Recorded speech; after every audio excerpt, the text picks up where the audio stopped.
DJ के तारा तोरा बाराती में मारे करबोगे। आप सुन रहे हैं रोशन सक्सेना को।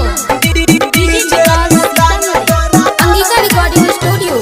शादी के छपी गेलो कहा दिगे लागई छोखेला है तो हाथ गे चल तो गोली बारी गे है तो मारा मारी गे मंगिया में से नूर तोरा हम ही भरबा।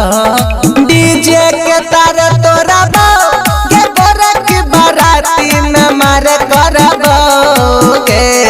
डीजे के तार तोरा गे गोरा की बाराती में मारे करबोगे।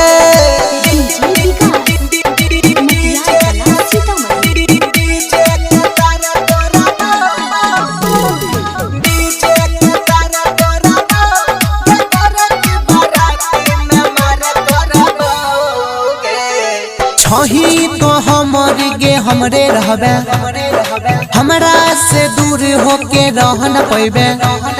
छही तो हमर गे हमरे रहबे हमरा से दूर होके रह न पैबे। चल तो ने बहाना गे छियो हम दीवाना गे बाबू भाई से तोरा हम ही लड़बा। डीजे के तार तोरा गे गोरा की बाराती में मारे करबोगे। डीजे के तारा तोरा गे गोरा की बाराती में मारे करबोगे। डीजे विकास मटियार कला सीतामढ़ी।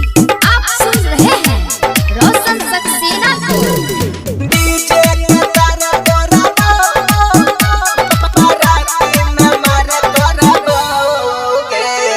तोरा बिना हम ना जिए पैबो तोरो मारबो गे गोली हमहू मारबो। तोरा बिना नहीं हम जिए पैबो तोरो मारबो गे गोली हमहू मारबो। रोशन रूपे सयोड़ा विक्रम दिला खुश से कहियो नहीं तोहर रिश्ता जोड़बो। डीजे के तार